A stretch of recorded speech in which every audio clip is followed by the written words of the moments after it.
صلاة وسلام عليك يا رسول الله صلى الله على النبي الأمي وآله صلى الله عليه وسلم صلاة وسلام عليك يا حبيب الله صلى الله على النبي الأمي وآله صلى الله عليه وسلم صلاة وسلام عليك يا نبي الله.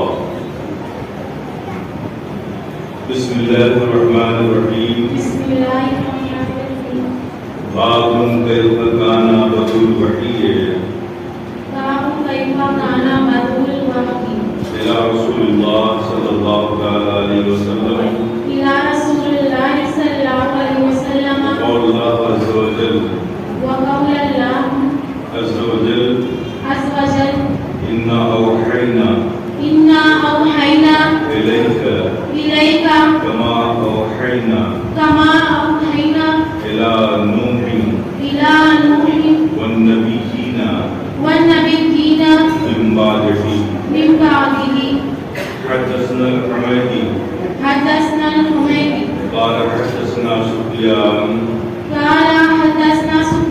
قال حدثنا يحيى بن سعيد الأنصاري قال حدثنا يحيى بن سعيد الأنصاري قال أخبرني محمد بن إبراهيم التيمي أنه سمع علقمة بن الوقاص الليثي يقول سمعت عمر بن الخطاب رضي الله تعالى عنه على المنبر يقول سمعت رسول الله صلى الله عليه وسلم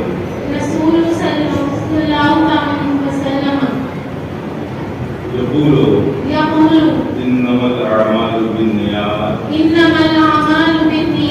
وإنما لامرئ ما نوى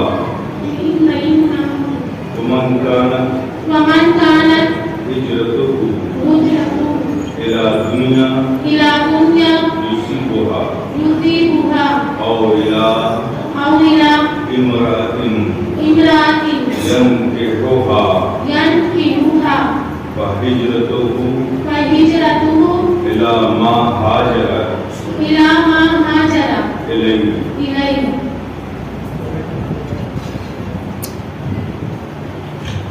امام بخاری نے بخاری شریف میں پہلی حدیث جو لائے ہیں آپ وہ فرماتے ہیں کہ نبی کریم پر صلی اللہ علیہ وسلم وحی کا نزول کس طرح ہوا، یعنی نزول وحی کی حالت کیا تھی، کس نوعیت پہ ہوتا تھا، کس انداز پہ ہوتا تھا وحی نازل. یہ انہوں نے باب باندھا ہے کہ نبی کریم صلی اللہ علیہ وسلم پر وحی کا نزول کس طرح سے ہوتا تھا. پھر ایک آیت کریمہ قرآن کی ایک آیت پیش کی آپ نے، فرماتے ہیں کہ رب کریم ارشاد فرماتا ہے اے محبوب ہم نے آپ پر وحی نازل کی جیسا کہ ہم نے وحی نازل کی نوح پر اور ان کے بعد کے سارے نبیوں پر. یہ قرآن کی آیت ہے.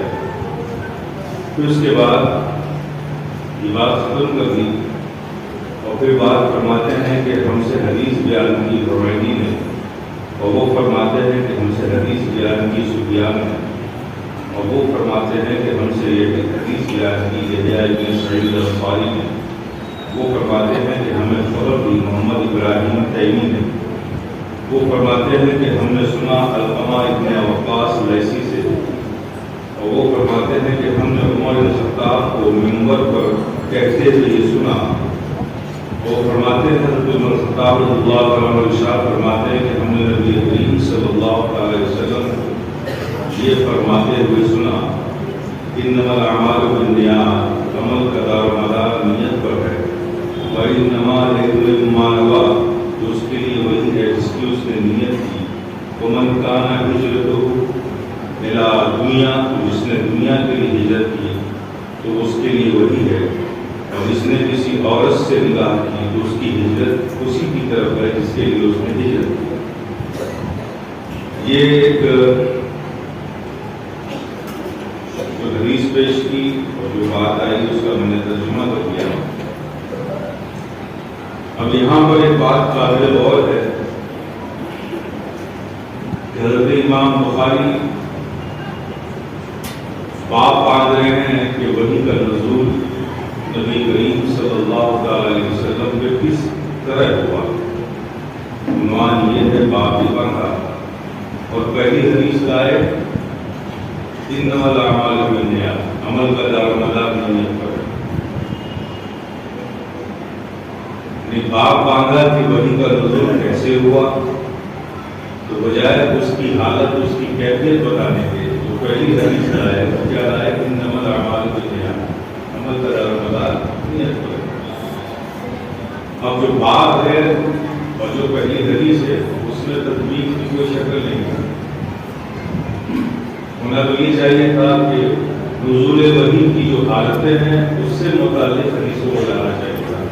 حالانکہ اس کے بعد 5 حدیث ہیں جو آگے لائے ہیں امام بخاری شریف میں، وہ نزول وحی کی کیفیت اور حالات پر ہے، لیکن پہلی حدیث جو امام بخاری لائے ہیں وہ وحی کے نزول کی کیفیت پر نہیں لائے بلکہ ایک الگ عنوان انما الاعمال بالنیات، عمل کا دار و مدار نیت پر۔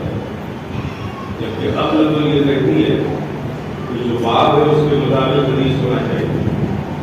باب تھا کہ وحی کا نزول کیسے ہوا تو حدیث کی وحی لانی چاہیے تھی جو کیفیت نزول وحی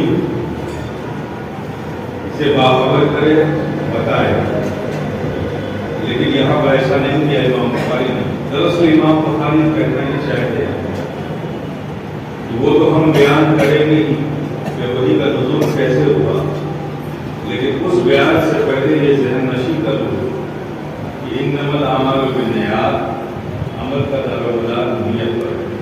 اس لیے کہ علم کا حاصل کرنا یہ منزل مقصود نہیں ہے، صرف علم کا حاصل کرنا یہ منزل مقصود نہیں ہے۔ اس لیے کہ حصول علم عمل کا زینہ ہے، عمل کے لیے زینہ ہے، اور عمل بھی مقصود نہیں ہے اگر اس میں اخلاص نہ ہو، نیت صحیح نہ ہو تو عمل کی بھی کوئی حیثیت نہیں ہے، وہ علم کی کوئی معنی نہیں رکھتا جو عمل سے خالی۔ تو آپ بخاری شریف پڑھنے جا رہے ہو تو امام بخاری نے یہ حدیث لا کر آپ کے یہ باخبر کیا، بتایا کہ نبی کے الفاظ پڑھنے جا رہے ہو، اس کے لیے سب سے پہلے اپنی نیتوں میں اخلاص پیدا کرو۔ صرف علم کے حاصل کرنے سے کوئی نتیجہ نہیں نکلے گا، کیونکہ علم مقصود نہیں ہوتا، مقصود عمل ہوتا ہے، اور عمل اس وقت تک مؤثر نہیں ہوتا جب تک کہ نیت میں اخلاص ہو۔ اس لیے بخاری شریف پڑھ رہے ہو تو اپنی نیتوں میں اخلاص پیدا کرو تاکہ تمہارا پڑھنا کارآمد ہو جائے۔ تو تمام کیفیات حدیث پر، نزول وحی پر حدیثیں لانے سے پہلے امام بخاری سب سے پہلی حدیث یہ ہے۔ آقا صلی اللہ علیہ وسلم ارشاد فرماتے ہیں انما الاعمال بالنیات، عمل کا دار و مدار نیت پر ہے۔ یوں بھی تو ہو سکتا تھا انما الافعال بالنیات، جہاں آقا نے فرمایا کہ انما الاعمال بالنیات، یوں بھی تو ہو سکتا تھا انما الافعال بالنیات، یوں تو ہو سکتا تھا، لیکن یہاں افعال نہیں کہا، اعمال کہا۔ اب ایک لطیف سا اشارہ ہے اس طرف، عمل اور فعل میں فرق کیا ہے؟ فعل کہتے ہیں جب کسی کام کا کرنا یا ہونا پایا جائے تو اسے فعل کہتے ہیں، اور عمل اس شرط سے خالی، عمل کے لیے کرنا یا ہونا پایا جائے وہ عمل نہیں ہے، بلکہ ارادہ بھی کیا تو یہ بھی عمل ہے۔ تو یہ آقا کا کرم ہے، ان کی کریمی ہے کہ آقا نے فرمایا انما الاعمال بالنیات، یعنی آپ نے ابھی وہ کام کیا نہیں ہے آپ اس کام کرنے کا ارادہ ہی کیا ہے تو بھی آپ کو ثواب ملے گا۔ اگر افعال کہتے تو جب تک وہ کام کر نہیں لیں گے تب تک ثواب نہیں ملے گا، لیکن ایسا نہیں کہا۔ آقا نے فرمایا نہیں، کام تو بعد میں ہوگا لیکن ثواب تمہیں پہلے ملے گا، اس کام کو کرنے کا ارادہ بھی کرو گے تو بھی تمہیں ثواب مل جائے گا۔ یہی وجہ ہے کہ جب آپ اپنے گھروں میں وقت نماز کے وقت کھڑے ہوتے ہوئے ارادہ کرتے ہیں کہ میں جا رہا ہوں نماز پڑھنے کے لیے، تو اب جتنے قدم آپ کے مسجد کی طرف بڑھتے ہیں نماز کے لیے، ہر قدم پر اللہ ثواب عطا فرماتا ہے۔ وہ قدم نماز کے ارادے سے اٹھے، نماز پڑھی نہیں کیا، ارادہ کیا، اس ارادے کی تکمیل میں قدم بڑھایا ہے۔ اس لیے افعال بالنیات، آپ نے اس ارادے کا، اس کا ارادہ کیا اس کام کو کرنے کا، اللہ نے ارادے پر ہی ثواب عطا فرما دیا۔ یہ افعال بالنیات نہیں ہے، اعمال بالنیات ہے۔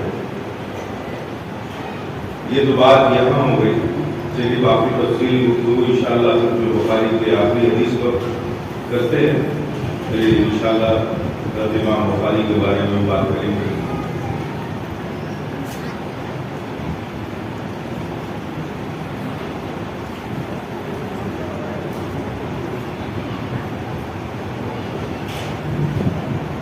جو بچیاں ختم بخاری کر رہی ہیں وہ مائک پر آ جائیں، بخاری شریف والی بچیاں مائک پر آ جائیں۔ بسم اللہ الرحمن الرحیم۔ حدثنا احمد بن اشکابہ قال حدثنا محمد بن فضیل عن عمرو بن القعقاع عن ابي زرعة عن ابي هريرة رضي الله تعالى عنه قال قال النبي صلى الله عليه وسلم كلمتان حبيبتان إلى الرحمن خفيفتان على اللسان ثقيلتان في الميزان سبحان الله وبحمده سبحان الله العظيم سبحان الله وبحمده سبحان الله العظيم سبحان الله وبحمده سبحان الله العظيم۔ امام بخاری فرماتے ہیں کہ ہم سے حدیث بیان کی احمد بن اشکابہ نے، وہ فرماتے ہیں کہ ہم سے حدیث بیان کی محمد بن فضیل نے، اور انہوں نے عمرو بن القعقاع سے سنا اور انہوں نے روایت کی ابی زرعہ سے، اور ابو زرعہ فرماتے ہیں کہ ہم سے روایت کی حضرت ابو ہریرہ۔ وہ فرماتے ہیں کہ نبی کریم صلی اللہ علیہ وسلم نے ارشاد فرمایا، کلمتان، دو کلمے ہیں، حبیبتان الی الرحمن، جو رحمان کو محبوب ہیں، رب کے نزدیک محبوب ہیں، خفیفتان علی اللسان، جو ادائیگی میں، کہنے میں، بولنے میں آسان ہے، ثقیلتان فی المیزان، لیکن میزان عمل میں بھاری ہے۔ کہنے میں تو آسان ہے لیکن میزان عمل میں بھاری، مطلب بھاری، اس کا ثواب بھاری ہے، اس کا اجر بھاری ہے تو آسان کہنے لیکن اس کا اجر جو ہے بھاری ہے۔ تو دو کلمے کیا ہیں؟ سبحان اللہ و بحمدہ، سبحان اللہ العظیم۔ آپ پوری پڑھ لیجیے، سبحان اللہ و بحمدہ، سبحان اللہ العظیم، سبحان اللہ و بحمدہ، سبحان اللہ العظیم، سبحان اللہ و بحمدہ، سبحان اللہ العظیم۔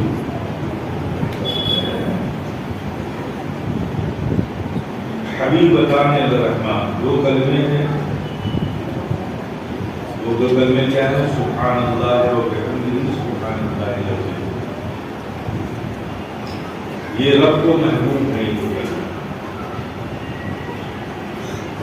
تو رب کو محبوب ہے تو کلمے اس کا مطلب کیا ہوگا؟ کلمے محبوب ہے. دراصل کلمے محبوب نہیں، اس کلمے کا پڑھنے والا رب کو محبوب. حبیبتان الرحمن، اس کلمے کا پڑھنے والا رب کو محبوب ہے. کتنا کرم ہے آقا کا.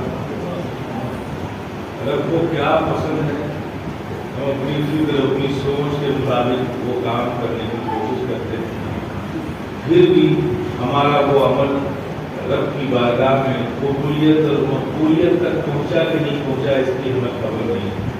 لیکن پیارے آقا کتنا کرم ہے کہ ہمیں آقا نے بتا دیا تمہارا کوئی عمل رب کو مقبول ہو، محبوب ہو یا نہ ہو، لیکن یہ دو کلمے ہیں جس کا پڑھنے والا رب کو محبوب ہے. اس کا پڑھنے والا رب کو محبوب ہے اور پڑھنے میں بڑے آسان ہیں. کبھی پتا نہ لسان پڑھنے میں بڑے آسان ہیں، کوئی دشواری بھی نہیں پڑھنے میں. لیکن یاد رکھو پڑھنے میں تو آسان ہے لیکن میزان عمل میں بہت بھاری ہوئی. یعنی اس کا جو ثواب بہت زیادہ ہے، بہت زیادہ ہے. وہ کلمے کیا ہے؟ سبحان اللہ و بحمدہ سبحان اللہ. کتنے بھاری ہیں. اسی بخاری شریف میں حضرت ابو ہریرہ رضی اللہ تعالیٰ عنہ سے سبحان اللہ و بحمدہ سبحان اللہ العظیم کے حوالے سے یہ وضاحت آتی ہے کہ اللہ کے قریب آقا مولا صلی اللہ علیہ وسلم نے ارشاد فرمایا کہ جو سبحان اللہ و بحمدہ سبحان اللہ العظیم دن میں ایک دن میں 100 بار پڑھے گا، ایک دن میں 100 بار پڑھے گا، اگر اس کے گناہ پہاڑ کے برابر ہو تو اللہ پاک اسے سمندر کے جھاگ کی طرح کر دے گا. اتنے بھاری وہ کیا ہے؟ سبحان اللہ و بحمدہ سبحان اللہ العظیم. یہ جو بخاری شریف ہے اس کا مقام بہت بڑا ہے. عرفا کے نزدیک، علماء کے نزدیک عرفا فرماتے ہیں کہ بخاری شریف وہ کتاب ہے امام الدنیا امام بخاری کی کہ جس کشتی میں بخاری شریف ہوتی ہے وہ کشتی کبھی ڈوبتی نہیں ہے. وہ کشتی کبھی ڈوبتی نہیں. ایک بار سمرقند میں بہت زبردست سمرقند بخارا امام بخاری کے وصال کرنے کے بعد بہت زبردست حادثہ لیا. صبح پڑھ گیا، نماز استسقاء ادا کی گئی، اذانیں دی گئی، بہت ساری تدابیر جو لوگوں کو معلوم تھی وہ سب کی، لیکن آسمان میں بادل غیب تھوڑا بھی نہیں آیا. تو کچھ اہل محبت نے کہا کہ بخاری شریف کی تلاوت شروع کر دو اور رب کی رحمت کو بخاری شریف کے ذریعے آواز ہو. بخاری شریف مقبول ہے. جب لوگوں نے بخاری شریف کی تلاوت کی اور پھر رب کی رحمت کو آواز دی تو آسمان میں گھنگھور گھٹا چھا گئی اور موسلادھار بارش شروع ہوئی. اب کتنی مقبول ہے یہ؟ حضرت محمد بن یوسف ارشاد فرماتے ہیں کہ ایک بار میں نے رات میں خواب دیکھا، خواب میں تاجدار کون مقام صلی اللہ علیہ وسلم کو خواب میں دیکھا. آپ سرکار صلی اللہ علیہ وسلم خواب میں تشریف لائے اور مجھ سے پوچھا کہاں جا رہے ہو؟ کہا حضور فقہ پڑھنے جا رہا ہوں. آقا نے فرمایا تم فقہ پڑھتے ہو، میری کتاب نہیں پڑھتے؟ کیا فرمایا؟ میری کتاب نہیں پڑھتے؟ کہا حضور آپ کی کون سی کتاب ہے؟ کیا تمہیں معلوم نہیں میری کتاب جامع صحیح البخاری ہے، جسے آقا نے اپنی کتاب کہہ دی، اس کی عظمت اور اس کے مستند ہونے کی دلیل اور کیا ہے؟ اسی لیے قرآن کے بعد بخاری شریف کا مقام ہے۔ امام بخاری فرماتے ہیں کہ میرے سامنے 6 لاکھ حدیثیں آئیں، ان 6 لاکھ حدیثوں میں 1 لاکھ حدیث ایسی تھی جو سند کے اعتبار سے جرح و تعدیل کی کسوٹی پر میرے نزدیک کھری اترتی، اور 2 لاکھ حدیثیں اس سے کچھ کم درجے کی، یعنی گویا کہ 3 لاکھ حدیثیں امام بخاری کے نزدیک صحیح تھی۔ 6 لاکھ حدیثوں میں سے 3 لاکھ حدیثیں امام بخاری کے نزدیک صحیح تھی، اس میں 1 لاکھ حدیثوں کے بارے میں فرماتے ہیں کہ سند کی صحت کے اعتبار سے جرح تعدیل کی کسوٹی کو پرکھنے کے بعد 1 لاکھ حدیثیں ہمارے سامنے بالکل صحیح تھی، اور 2 لاکھ حدیثیں اس سے کچھ کم درجے کی۔ لیکن جب بخاری شریف آپ پڑھیں گے تو بخاری شریف میں 7,276 حدیث ہے۔ جب 1 لاکھ حدیثیں جرح تعدیل کی کسوٹی پہ امام بخاری کے نزدیک بالکل صحیح تھی، تو 7,276 حدیث ہی بخاری شریف میں کیوں ہے؟ 1 لاکھ حدیث کیوں نہیں ہے؟ یہ سوال ہوتا ہے۔ اب یہ جواب ہم ان لوگوں کو جو یہ کہتے ہیں کہ بخاری شریف سے ہوگا تو مانیں گے، مناقب و فضائل کے بعد میں جو یہ کہتے ہیں کہ بخاری شریف میں ہوگا تو مانیں گے، تو بخاری شریف کے امام دنیا امام بخاری تو خود فرماتے ہیں کہ 1 لاکھ حدیثیں میرے نزدیک جرح تعدیل کی کسوٹی کو بالکل کھری تھی، لیکن 7,276 حدیث ہی اس میں نقل فرمائی ہے۔ تو وہ حدیثیں جو صحیح تھیں، خود امام بخاری جس کی صحت پر سند فرما رہے ہیں کہ وہ حدیثیں صحیح تھیں، ظاہر ہے اسے دوسرے محدثین نے نقل کیا، تو یہ کہنا کہ صرف جو بخاری شریف میں وہی مانیں گے، یہ جہالت ہے۔ امام بخاری کا ایک ذہن تھا، ایک فکر تھی کہ میں بخاری شریف میں ان حدیثوں کو جو صحت متن و سند کے اعتبار سے بالکل صحیح ہے، وہ حدیثیں جو عقائد پر، فرائض پر، واجبات پر، معمولات پر مبنی ہیں، اور کچھ فضائل و مناقب پر بھی، کچھ واقعات پر بھی، ان ساری حدیثوں کو جمع کروں۔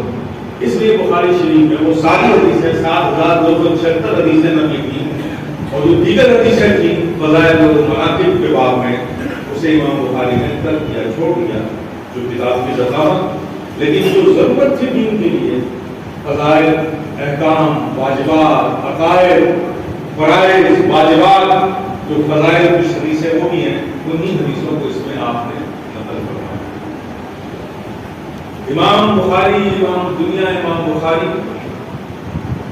بچپن میں آپ کی آنکھوں میں روشنی نہیں، بصارت سے آپ محروم تھے۔ آپ کی والدہ آپ کو بخارا سے لے کر مدینے پاک آئی تھی، اور نبی کی بارگاہ میں نبی کے حوالے ہو۔ امام بخاری کو وہی چھوڑ دیا، روز لے کر بارگاہ رسالت میں حاضر ہوتی تھی اور یہ قیام کرتی اور دعا کرتی۔ امام بخاری 4 سال کی عمر تھی، ابھی کچھ 1-2 سال ہی گزرے تھے کہ آپ کی والدہ دعا کر رہی تھی۔ امام بخاری بصارت تھی نہیں، بیٹھے ہوئے تھے، اچانک وہ چیخ پڑے تو مجھے سب کچھ نظر آ رہا ہے۔ بارگاہ رسالت سے آپ کی آنکھوں کو روشنی مل گئی، بصارت مل گئی۔ آپ سمجھ رہے ہیں؟ اب اس کا نتیجہ دیکھیے، ان کو آنکھوں کی روشنی ملی، اب اس کا استعمال دیکھیے۔ امام بخاری 10 سال کی عمر ہے، کتنی عمر ہے؟ 10 سال کی عمر صرف امام بخاری کی نہیں ہے، اور آپ کو 70,000 حدیثیں سند کے ساتھ یاد ہیں۔ گویا کہ اللہ نے امام بخاری کو اپنے محبوب کے اقوال کو محفوظ کرنے کے لیے منتخب فرما لیا. اور 10 سال کے بچے آپ کے شہر میں گلی میں آپ کے گھر میں 10 سال کے بچوں کی فکر کسی ایک جگہ ٹھہرتی نہیں ہے, کبھی ادھر کبھی ادھر. لیکن امام بخاری چونکہ اللہ کا انتخاب تھے اپنے محبوب کے اقوال کو محفوظ کرنے کے لیے, اس 10 سال کی عمر میں امام بخاری فرماتے ہیں کہ مجھے 70,000 حدیثیں سند اور متن کے ساتھ یاد ہیں. آپ سوچ لیجیے امام بخاری کا کیا ہوتا ہے. تو کیوں نہ ہو حضرت محمد بن یوسف فرماتے ہیں ایک بار اور میں آقا کی زیارت سے مشرف ہوا تو آقا نے پوچھا کہاں جا رہے ہو؟ تو حضور آپ نے فرمایا تھا کہ میری کتاب نہیں پڑھتے تو میں امام بخاری کے پاس جا رہا ہوں. سرکار یا نبی کا فرمایا حضرت محمد بن یوسف جا رہے ہو؟ فرمایا اقرؤ منی السلام. جا رہے امام بخاری کے پاس, ان سے میرا سلام ہے. کیا مقام ہے امام بخاری, کیا مقبولیت اس بارگاہ رسالت میں امام بخاری. اور حال یہ ہے کہ جب امام بخاری قبر فرماتے ہیں جب آپ کی تدفین ہوتی ہے قبر تیار کر دی جاتی ہے سالوں تک آپ کی تربت پاک سے مشک و عنبر کی خوشبو نکلتی ہے. لوگوں نے عطر لگانا اطراف و اکناف میں چھوڑ دیا تھا, جسے خوشبو کی ضرورت ہوتی تھی امام بخاری کی تربت پاک کی مٹی اٹھا کر لے جاتا تھا. کیوں نہ ہو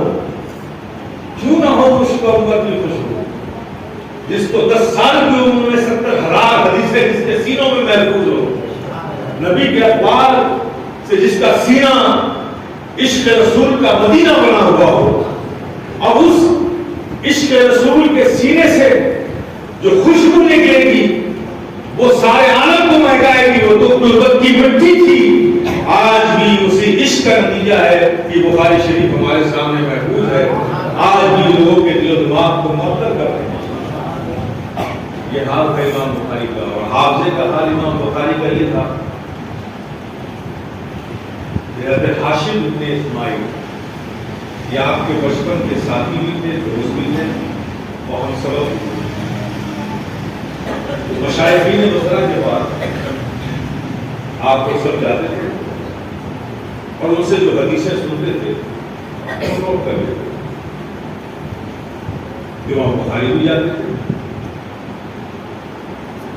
امام بخاری جو جاتے تھے تو نہ کوئی کاپی لے کے جاتے تھے نہ قلم لے کے جاتے تھے, وہ صرف جاتے تھے سنتے تھے چلے جاتے تھے. ہاشم بن اسماعیل فرماتے ہیں کہ ہم لوگ نوٹ بک لے کر جاتے تھے, اس میں نوٹ کرتے تھے. کچھ دنوں میں ہم لوگوں نے تقریباً 10 دنوں میں ہم لوگ 16,000 حدیثیں ہم نے نوٹ کی. کتنی نوٹ کی؟ 16,000 حدیثیں. ہاشم بن اسماعیل فرماتے ہیں مجھے خیال آیا کہ ہم نے ان 10 دنوں میں 16,000 حدیثیں نوٹ کی, لیکن یہ بخاری تو محمد بن اسماعیل بخاری یہ تو کوئی نوٹ بک لے کر جاتے نہیں ہیں, یہ تو جاتے ہیں سن کر چلے آتے ہیں. ہاشم بن اسماعیل نے حضرت امام بخاری کو فرمایا کہ آپ جاتے ہیں سن کے چلے آتے ہیں, اپنا وقت کیوں برباد کرتے ہیں؟ آپ تو کوئی نوٹ بک لے کر جاتے نہیں, ہم لوگ تو جاتے ہیں نوٹ کر کے لاتے ہیں, آپ لوگ نے کچھ نوٹ کیا نہیں, اپنا وقت ضائع کرتے ہیں. امام بخاری کو بچپنے میں مسکرائے. آپ کو ایسا لگتا ہے کہ لوگ ضائع کرتا ہوں؟ آپ کھولیے اپنی نوٹ بک. ہاشم بن اسماعیل نے نوٹ بک کھولی, امام بخاری سامنے بیٹھے ہوئے ہیں. انہوں نے پہلے دن سے لے کر 10ویں دن تک وہ تمام 16,000 حدیثیں جو ہاشم بن اسماعیل نے مشائخین بصرہ سے نوٹ کی تھی بالترتیب, جو پہلے حدیث سنی تھی اسے پہلے بیان فرمایا, جو بعد میں حدیث سنی تھی اسے بعد میں بیان فرمایا. ترتیب کے ساتھ امام بخاری نے زبانی 16,000 حدیثیں سنا.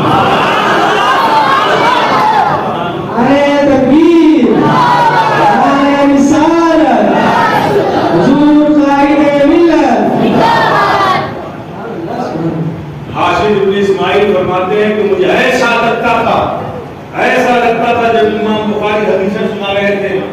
تمام احادیث ہم نے مشائخین بصرہ سے نہیں بلکہ امام بخاری سے سنی ہے۔ اللہ نے امام بخاری کو اس کام کے لیے متفق فرما دیا تھا۔ جب آپ کے حافظے کا شہرت کی یہ عمر ہے، اس قدر 70,000 حدیثیں یاد ہیں، سن لیتے ہیں، یاد ہو جاتا ہے، تو یہ شہرت مشائخین بصرہ میں عام ہوئی۔ جو شیوخ تھے بصرہ کے، انہوں نے کہا بھائی بڑا ذہین بچہ ہے، اس کی ذہانت کا امتحان لینا چاہیے۔ تو مشائخین بصرہ نے آپس میں گفتگو کی کہ 10 افراد تیار ہو جائیں اور 10 حدیثیں اپنے ذمہ لیں، اور حدیثوں میں کریں کیا، یہ متن اور سند میں الٹ پھیر کرتے ہیں، یعنی متن کچھ اور ہو، سند کچھ اور، اس کی سند اس میں، اس کی متن اس میں، اس طرح سے 10 حدیثیں 10 لوگ تیار کریں اور امام بخاری کو بنایا جائے۔ گفتگو ہو گئی، وقت مقرر ہو گیا، امام بخاری کو مشائخین بصرہ نے بلایا کہ بھئی آپ کی حافظے کی قوت کی شہرت بہت ہے، آپ کو بڑی حدیثیں یاد ہیں، تو ہم چاہتے ہیں ذرا ہم بھی دیکھنا چاہتے ہیں۔